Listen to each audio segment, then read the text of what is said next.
Et la régularisation de tous les sans-papiers. On est tous ensemble. Et des papiers.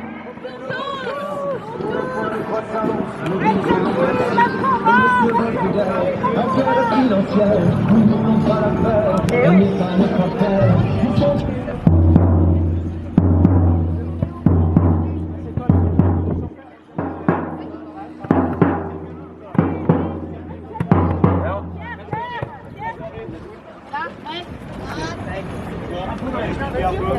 Vas-y, laisse-la expliquer. Toi, n'explique pas. Oui, ça va. Et là,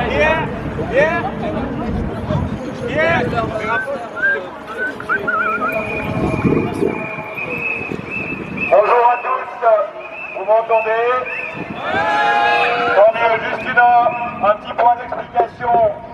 Aujourd'hui, nous sommes mobilisés à nouveau contre la réforme des retraites Borne et Macron, mais nous sommes aussi mobilisés avec le collectif pour l'accueil des exilés et la régularisation des sans-papiers d'Eure-et-Loir, qui est mobilisé ici contre un autre projet de loi, un projet de loi découpé en morceaux qu'on appelle la loi Darmanin, que Céline va vous présenter et vous résumer.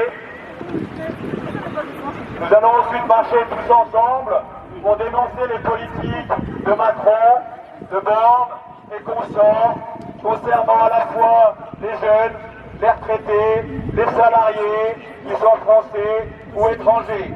Salariés français, salariés étrangers, jeunes, retraités, même combat.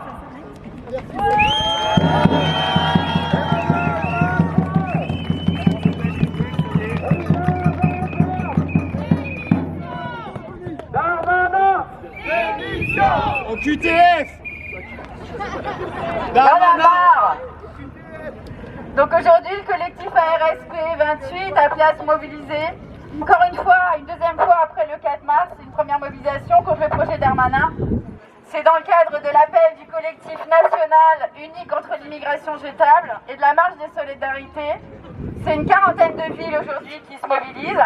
Des grandes villes comme Paris, Marseille, Lyon, Lille, Bordeaux, Strasbourg, mais aussi des plus petites, plus proches de nous comme Alençon, Le Mans, Orléans, Rouen. Le ministère de l'Intérieur a interdit hier la manifestation de Rennes sur la base d'arguments autoritaires et racistes, comme le fait qu'il y ait une absence de journée nationale d'action, ce qui est un mensonge, et sur le fait que la manifestation serait un prétexte de mobilisation pour commettre des exactions. Donc non, la défense des droits fondamentaux des exilés n'est pas un prétexte, mais bien une lutte déterminante que nous menons aujourd'hui avec vous. Le gouvernement a annoncé aussi reporter l'examen du texte tel qu'il était prévu au Sénat et vouloir le découper en plusieurs textes, comme vient de dire Pierre, qui seront présentés dans les prochaines semaines. Du coup, on n'est pas dupes. Le fond du projet répressif persiste et va constituer l'aggravation des mesures arbitraires et répressives contre les personnes contraintes à l'exil.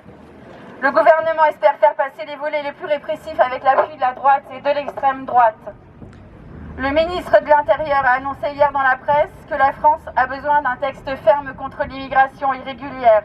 Non, nous avons besoin que le gouvernement, via les préfectures, arrête de fabriquer des sans-papiers, de stigmatiser l'ensemble des étrangers en les assimilant à des délinquants, de jeter dans la précarité la plus totale des milliers de familles avec enfants et de remettre constamment en cause le droit d'asile. Donc nous disons toujours non à cette loi, même découpée, qui constitue une attaque sans précédent sur le droit d'asile, le droit au séjour, le droit au travail et sur le droit de vivre en famille.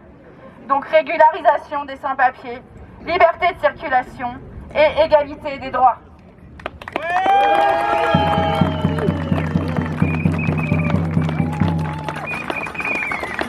Pour ceux qui veulent en apprendre un peu plus sur ce projet de loi, le collectif Uni contre l'immigration jetable organise le lundi 27 mars de 18h à 21h une réunion de décryptage qui aura lieu à la Bourse du Travail à Paris mais aussi en ligne. Donc si vous êtes intéressés, n'hésitez pas à venir vers nous pour qu'on vous transfère des informations de connexion et avoir plus d'informations.